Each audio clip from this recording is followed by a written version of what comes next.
Olá, tudo bem? Meu nome é Daniel Soares, eu sou perito criminal no estado de Mato Grosso e hoje eu vou falar um pouquinho para vocês a respeito de desastre em massa. A gente vai falar um pouquinho a respeito dos conceitos e das metodologias de atendimento em um desastre em massa. Mas antes de eu entrar no assunto, eu vou me apresentar para que vocês possam me conhecer um pouquinho mais. Eu sou perito criminal na Politec do estado de Mato Grosso desde 2011. Eu sou analista de manchas de sangue e membro da Associação Internacional de Analistas de Manchas de Sangue, a IABPA. Eu também sou membro do GAP, o Grupo de Atuação em Perícias Especiais aqui do estado de Mato Grosso. Sou ex-gerente de mortes violentas da Politec. Sou coordenador da Câmara Temática de Local de Crime da Secretaria de Estado de Segurança Pública do Estado de Mato Grosso. Durante o evento Copa em 2014, eu fui chefe de operações da Politec no Centro Integrado de Comando e Controle Regional de Mato Grosso. E durante a chacina que aconteceu no município de Colniza, em abril de 2017, eu fui o chefe de operações da Politec nesse evento. Sou professor da Academia de Polícia do Estado de Mato Grosso, da Academia de Peritos. Sou formado em Química, bacharel e licenciado, especialista em Gestão Pública e sou mestre em Ciências, com ênfase em Química Analítica. Aí está o meu Instagram. Caso você queira saber um pouquinho mais sobre perícia criminal, fique à vontade para dar uma passadinha lá no meu Instagram e caso tiver alguma dúvida, você fique à vontade para me mandar um direct ou até mesmo encaminhar aqui no site, aqui no chat do Academia Forense. Mas, vamos lá, né? Vamos ao que interessa. Vamos falar um pouquinho então sobre a parte de desastre em massas. Como que se dá o atendimento, quais são as metodologias e aprender também alguns conceitos que são importantes antes da gente falar sobre o atendimento. Quando a gente fala a respeito de desastre em massa, existem alguns conceitos que são muito importantes a gente falar. E um deles é o SCI, que é a forma de atendimento nesses desastres em massa. O SCI é o Sistema de Comando de Incidentes. O SCI nada mais é do que uma ferramenta de gerenciamento de incidentes, padronizada para que todos os tipos de sinistros, que permite a seu usuário adotar uma estrutura organizacional integrada para suprir as complexidades e demandas de incidentes únicos ou múltiplos, independentemente das barreiras jurisdicionais. Ou seja, o SCI é a ferramenta que vai permitir com que todo o atendimento ao incidente seja feito. É a partir do SCI que nós vamos articular os esforços das instituições para estabilizar uma situação de crise e proteger vidas, propriedades e até mesmo o meio ambiente. O SCI ele possui alguns princípios. Entre eles, nós temos a terminologia comum, o alcance ou a amplitude de controle. Ele trabalha com uma organização modular, comunicações integradas. É necessário determinar um PAI, que é o plano de ação do incidente, a cadeia de comando, um comando unificado, instalações padronizadas e o manejo integral dos recursos. O que seria a terminologia comum? Terminologia comum, todos vão falar uma mesma língua, independentemente da instituição que você faça parte, você vai ter uma terminologia ali onde todos vão compreender. O alcance e amplitude de controle. Sob a sua coordenação, existirão um número máximo de pessoas que serão gerenciadas. Até porque, se eu tenho muitas pessoas para eu gerenciar, muitas vezes acaba gerando ruídos. Nós temos uma organização modular, ou seja, eu posso aumentar e diminuir o meu sistema da forma que melhor me convier. Então, se eu precisar aumentar o número de equipes para atendimento, eu tenho como aumentar. Se eu precisar diminuir o número de equipes, eu diminuo, de tal forma que meu acidente esteja sendo atendido da melhor forma possível. Eu vou ter um PAI, que é o Plano de Ação de Incidente, onde esse plano de ação do incidente vai me dar diversas diretrizes. É ele que vai organizar o meu trabalho. Eu tenho a minha cadeia de comando, eu tenho uma cadeia hierárquica que deve ser respeitada, que deve ser seguida. Eu tenho um comando unificado. As instalações também serão todas padronizadas. Então, assim como eu tenho uma terminologia comum, eu vou ter uma instalação padronizada, o que vai facilitar o meu atendimento. E com isso, quando eu uso os princípios do SCI, eu consigo ter um manejo integral dos meus recursos. Eu não tenho recurso sobrando e nem recurso faltando. As aplicações do SCI. O SCI ele pode ser aplicado de diversas formas, não somente em desgraças, em desastres. Ele pode ser aplicado também como forma de prevenir ou até mesmo de somente organizar alguma coisa. Ele pode ser aplicado em incidentes, assim como pode ser aplicado em jogos esportivos, shows, visita de dignatários, entre outros eventos que podem ser aplicados. É um sistema útil a todos os tipos de incidentes, sem limites, desde que usado da forma correta. Ele objetiva a interação e articulação entre as várias instituições. É um sistema que, se ele for utilizado da forma correta, não existe falhas.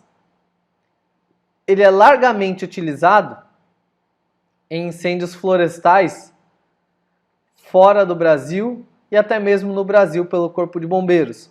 Mas não somente em incêndios florestais.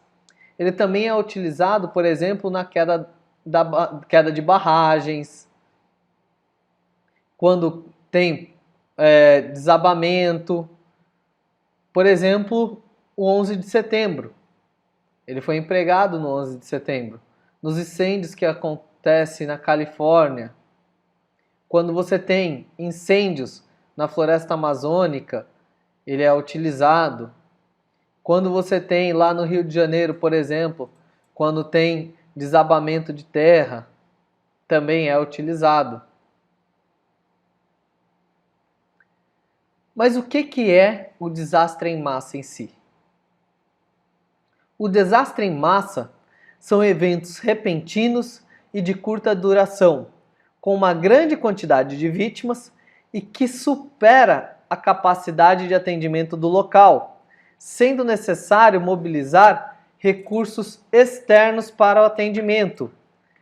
São eventos que geram uma grande perturbação e uma grande mobilização social. E esses desastres em massa, eles podem ser classificados de duas formas, tanto em relação às vítimas, quanto à natureza do desastre. Quando eu penso em relação às vítimas, eles podem ser do tipo aberto ou fechado. Nos acidentes, nos desastres em massa, onde eu tenho um evento do tipo aberto, o meu número de vítimas é desconhecido. Eles não estão disponíveis em nenhum tipo de informação prévia. Já quando eu tenho um evento do tipo fechado, os meus indivíduos pertencem a um grupo fixo e vamos dizer assim, facilmente identificáveis. Como é, por exemplo, o caso de um acidente aéreo. No acidente aéreo, eu tenho uma lista de passageiros. Então eu tenho como identificar quem são as pessoas que estão dentro daquele avião. Já se eu tenho uma chacina num baile funk, por exemplo, é difícil, é muito mais complicado, mais complexo eu conseguir identificar as pessoas que estão ali, porque eu tenho que fazer um trabalho de formiguinha ali naquele baile funk para tentar descobrir quem que é, vários bancos de dados.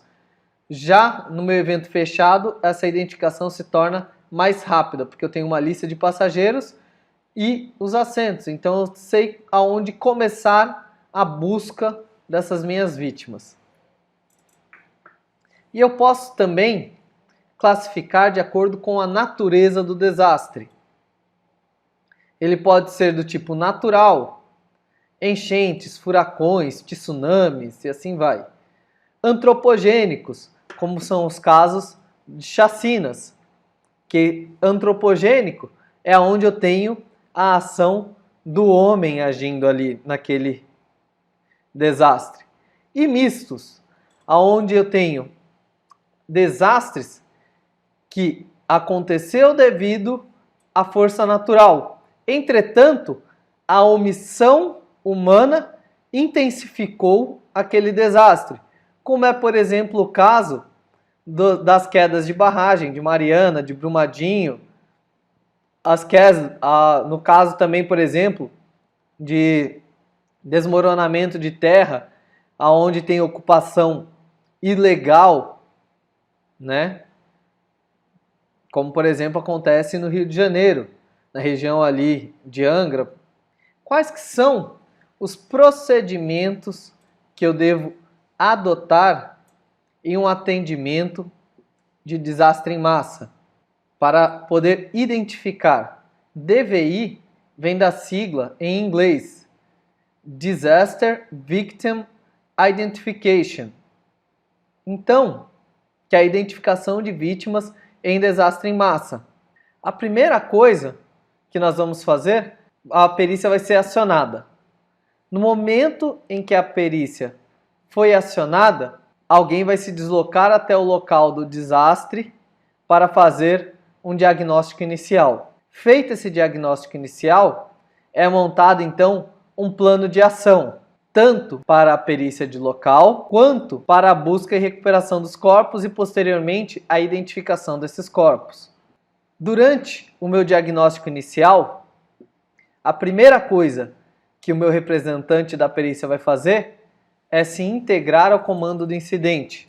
Ele vai avaliar o cenário, vai fazer, caso necessário, um ajuste da área de isolamento, vai reavaliar os riscos para a equipe pericial, tanto para a perícia de local quanto a busca e recuperação dos corpos, e vai fazer uma estimativa dos recursos materiais e de pessoal. Feito isso, então, ele vai elaborar o plano de ação do incidente no caso da perícia e vai começar a fazer a solicitação dos materiais e de pessoal. Ele vai montar as equipes para que em seguida possa ser feito esse atendimento.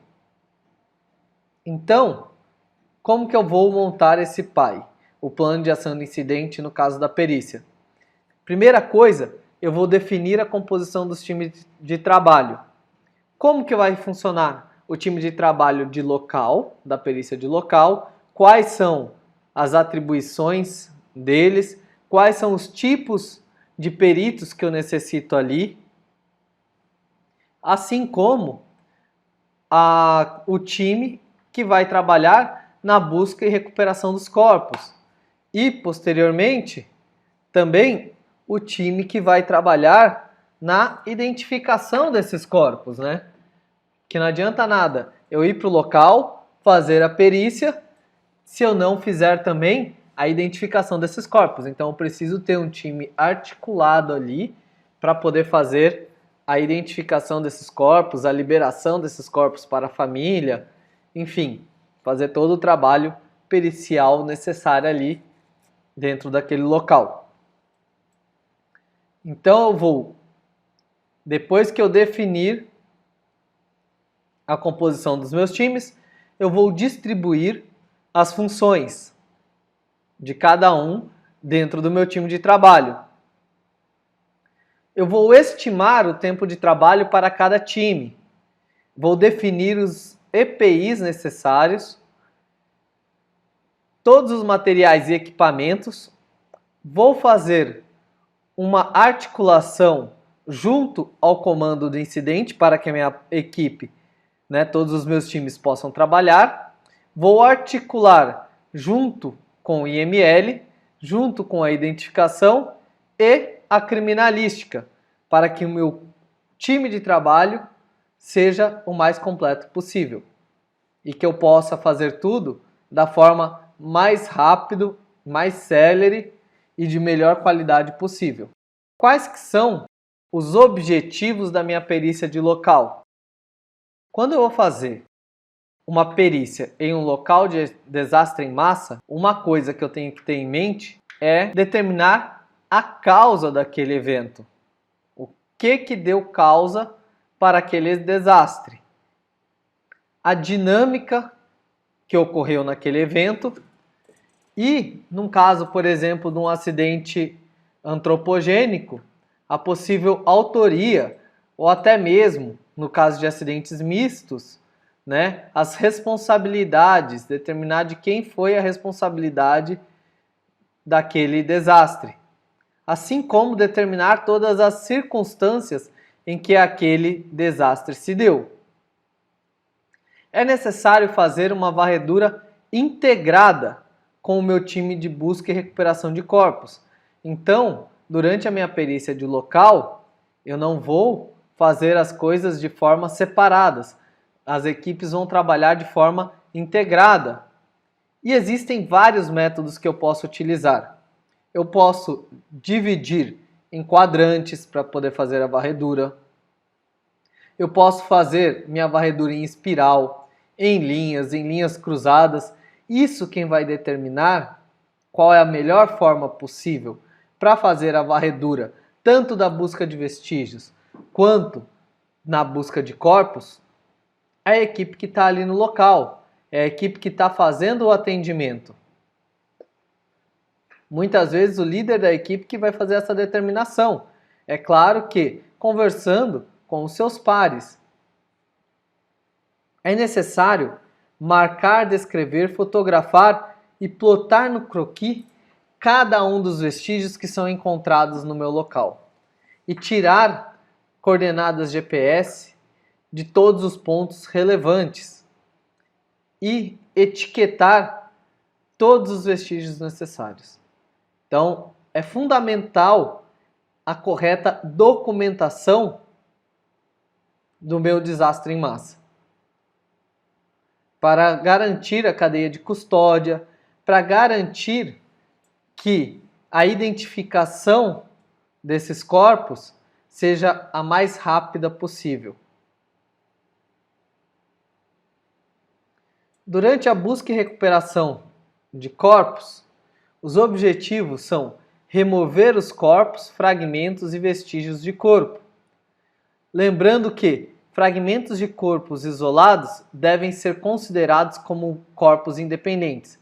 Por exemplo, num acidente aéreo, aonde eu tenho uma perna que se separou de um corpo, uma cabeça que acabou se separando de um corpo, um braço, ali no local eu não tenho como saber a origem correta daquele corpo, daquela perna, daquela cabeça. Então, para mim, no local, aquele fragmento de corpo é considerado um novo corpo. Quem vai fazer a junção desse corpo depois é a parte da identificação, não é a equipe de local. Então, se eu tenho partes de corpos isoladas, separadas, eu trato como novos corpos.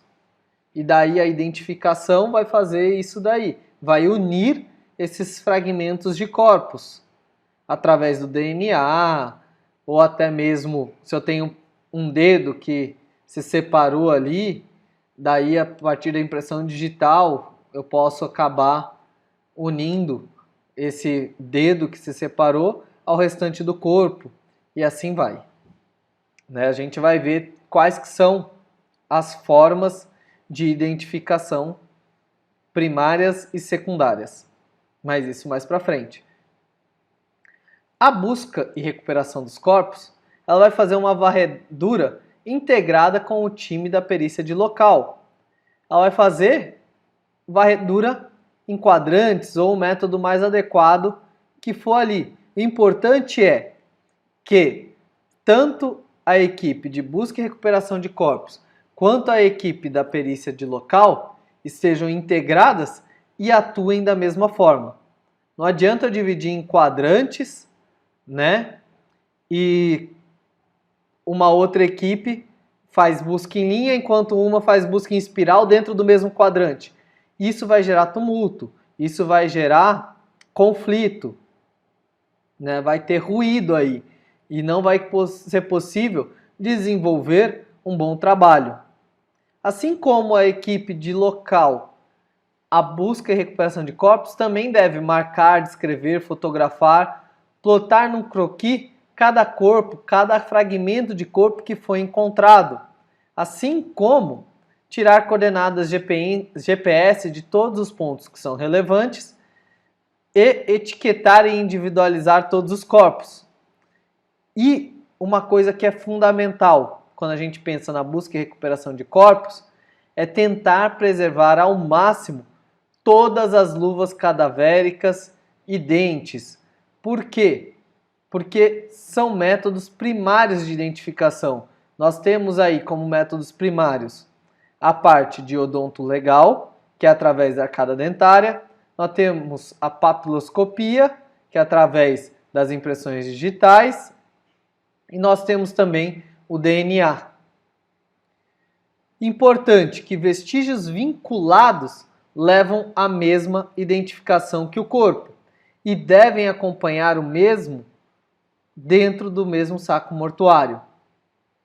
Vamos entender agora o que são esses vestígios vinculados e vestígios desvinculados, tá? Logo lá na frente. Os protocolos de identificação.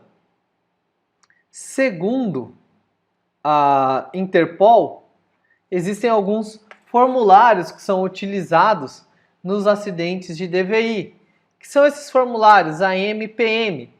Os formulários AM são os ditos formulários antemortem, ou seja, são informações que são colhidas com familiares, bancos de dados, prontuários médicos e odontológicos, que são dados antes da morte do indivíduo. E os dados PM, que são os dados pós-mortem, são os dados que são coletados durante os exames perinecroscópicos e necroscópicos. E após a coleta dos dados AM e PM, é feito o confronto dessas informações, que então vai me gerar a identificação. Uma coisa que nós não podemos esquecer é de dar o devido suporte aos familiares dessa tragédia. Nós não podemos vitimar ainda mais essa família que acabou de perder um ente querido. Então, quando a gente vai fazer os dados de coleta, ou até mesmo enquanto eles estão aguardando você fazer a identificação e a liberação desses corpos, você tem que dar um atendimento digno para essas famílias. Tentar deixar elas da melhor forma possível. No atendimento que eu dei lá na chacina de Coniza, por exemplo, eu consegui um barracão junto a uma igreja e nesse barracão nós conseguimos ventiladores, local para essas pessoas aguardarem, sentarem, nós conseguimos alimentação para essas pessoas enquanto elas aguardavam que os seus entes queridos fossem identificados e liberados para fazer o devido sepultamento, fazer a declaração de óbito e tudo mais. Então você tem que sempre pensar também como que vai ser dado o suporte a esses familiares. Aqui eu tenho, por exemplo, o formulário AM, né, o formulário antemortem da Interpol, aonde eu tenho aí, eu vou preencher os dados da pessoa desaparecida. E nesse formulário AM, eu vou preencher com os dados que a família me passa. E aqui eu tenho um exemplo de formulário PM da Interpol, que esses daqui eu vou preencher com as informações do corpo que eu encontrei morto lá no meu local. Daí eu vou colocar os dados tanto do meu exame perinecroscópico quanto os dados presentes no meu exame necroscópico. Então, se eu encontrar uma tatuagem, brinco, anel, essas coisas durante o meu exame necroscópico ou perinecroscópico, eu vou colocar tudo nesse formulário aqui, porque são elementos, por exemplo, secundários que me auxiliam à identificação. E daí muitas vezes eu tenho uma pessoa que durante o meu exame necroscópico ou perinecroscópico, ele tem, por exemplo, ela tem uma tatuagem no formato de uma rosa, que eu consegui observar ali. E durante a coleta de informações antemortem com a família, eles falam que fulana de tal tinha uma tatuagem de uma rosa, por exemplo, na região posterior ali, na região da escápula direita, uma rosa vermelha. E eu vejo que em um dos meus corpos eu encontro na região escapular direita também uma rosa. Isso é um indicativo de que possa estar tratando da mesma pessoa. Eu não vou liberar o meu corpo para a família somente com base nessa informação, que é uma informação secundária. Entretanto, isso já me auxilia a direcionar o meu exame para quando eu for pegar aquilo ali e for fazer um método primário de identificação, um método de odonto legal, de DNA ou de papiloscopia, eu vou fazer o meu primeiro confronto com essa pessoa. Então já vai me auxiliar, né, o meu exame. Quais que são os métodos primários de identificação? Eu já comentei com vocês. Primeiro, um necropapiloscópico, que é através das impressões digitais, palmar, plantar e assim vai. Então, muitas vezes, eu tenho ali que é necessário eu fazer a retirada da minha luva cadavérica, até mesmo uma hidratação, alguma coisa do tipo, para depois fazer a coleta das impressões digitais. Meu outro método primário é o confronto de DNA. E o meu terceiro e último método primário de identificação é a arcada dentária. Então, para cada um desses métodos, são métodos de confronto. Então, eu tenho que ter um suspeito e eu tenho que ter um padrão inicial para poder fazer esse confronto. E métodos secundários, aí eu tenho reconhecimento facial, utilização de próteses, tatuagens, vestes e pertences, entre outros elementos, né? Anéis, alianças, isso tudo são métodos secundários. São métodos que vão me auxiliar para chegar a uma identificação e essa identificação vai ser corroborada, ela vai ser efetivada através de um método primário, ou necropapiloscópico, ou DNA, ou arcada dentária.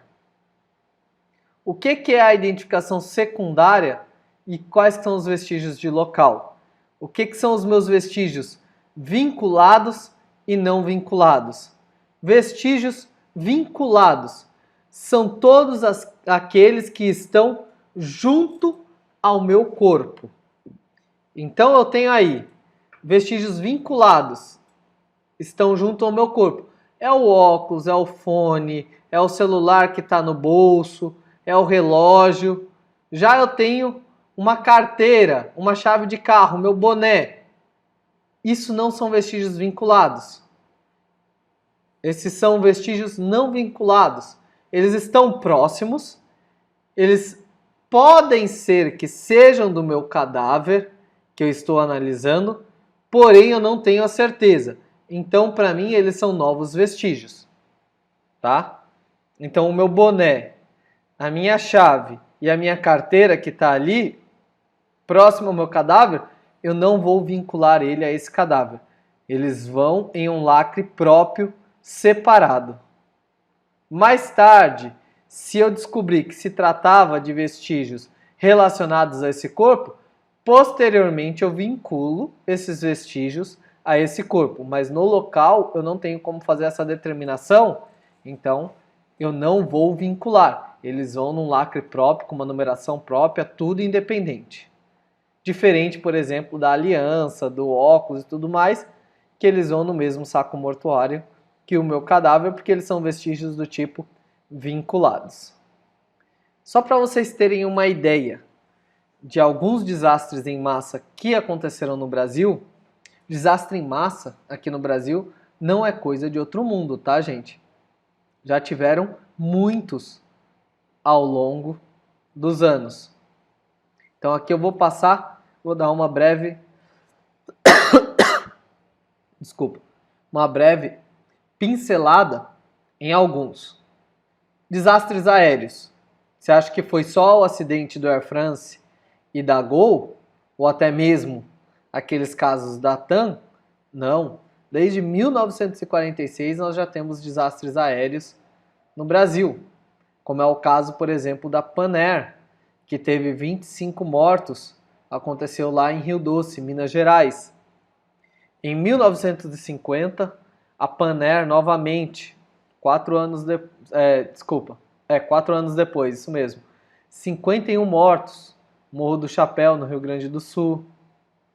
Em 1960, a colisão entre o avião da Companhia Real e um avião da Marinha dos Estados Unidos, com 61 mortos no Rio de Janeiro. Em 1982, teve um acidente da VASP, onde houve 135 mortos na Serra de Aratanha, no Ceará. Em 1996, um acidente com o avião da TAM, aonde 96 mortos estavam a bordo e 3 estavam em solo, lá em Jabaquara, em São Paulo. 2006, nós tivemos o caso da Gol na Floresta Amazônica, aqui no Mato Grosso, com 154 mortos, onde teve aquela colisão com o Legacy. Em 2007, nós tivemos o acidente da TAM, com 199 mortos, né, em Congonhas, aquele que o avião da TAM caiu num prédio. Em 2009, nós temos o acidente da Air France, com 228 mortos, lá em Fernando de Noronha. Porém, não é somente acidentes aéreos, que são acidentes em massa também que nós tivemos no Brasil. Nós temos, por exemplo, as quedas da barragem de Mariana, com 18 mortos, e de Brumadinho, em Minas Gerais, com 249 mortos até então, e diversos desaparecidos. Nós temos também deslizamento de terras e enchentes. Em 67, em Caraguatatuba, em São Paulo, por exemplo, teve uma enchente com 436 mortos. No Rio de Janeiro, 785 mortos. Em 2008, em Santa Catarina, 135 mortos. 2010, no Rio de Janeiro, Morro do Bumba, em Niterói, com 200 mortos. 2010, Angra dos Reis, outro deslizamento de terra no Rio de Janeiro, com 56 mortos. E em 2011, novamente no Rio de Janeiro, na região serrana, onde nós tivemos 905 mortos. Temos também diversos incêndios que provocam um número gigante de mortos, como é, por exemplo, no caso do Gran Circus em Niterói, no Rio de Janeiro, em 61, com mais de 500 mortes. Em 74, o edifício Joelma, em São Paulo, com 180 mortes. Porto Alegre, 76, lojas Renner pegaram fogo e teve 41 mortes. Em 84, em Cubatão, nós tivemos um incêndio numa favela com 93 mortes.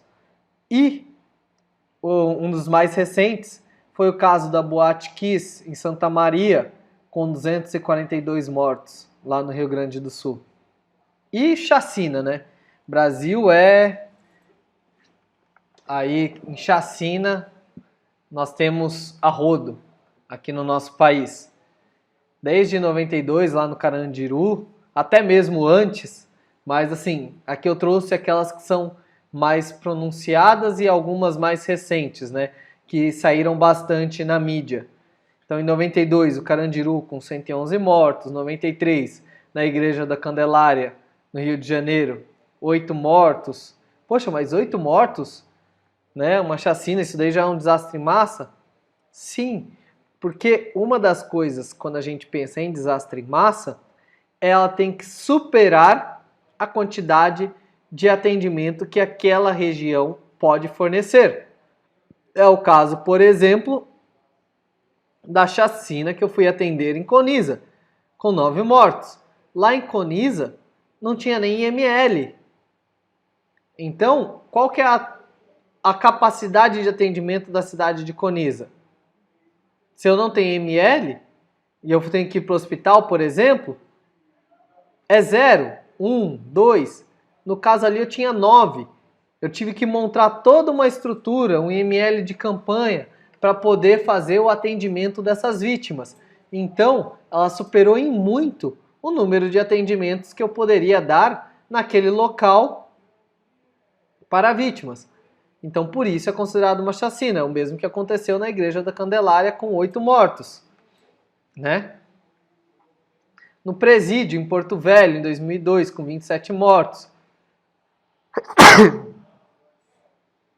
A reserva Roosevelt, em 2004, em Rondônia, com 29 mortos. Nova Iguaçu, no Rio de Janeiro, com 30 mortos. Guaíra, no Paraná, 15 mortos. Na chacina, em 2019, em Belém, lá no Pará, no bairro de Guamá, com 11 mortos.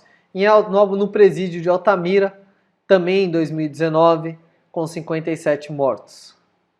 Então, tudo isso são locais aonde eu tive um atendimento muito superior à minha capacidade, por isso que são considerados desastres em massa.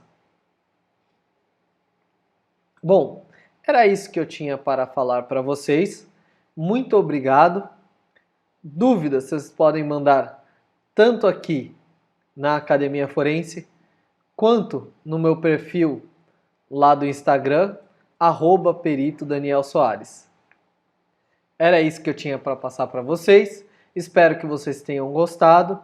Espero que tenha acrescentado um pouquinho a respeito aí do que é o desastre em massa, como que se faz um atendimento de uma perícia em desastre em massa, tanto como a equipe de trabalho de local atua, quanto a equipe de identificação. Um grande abraço e até a próxima.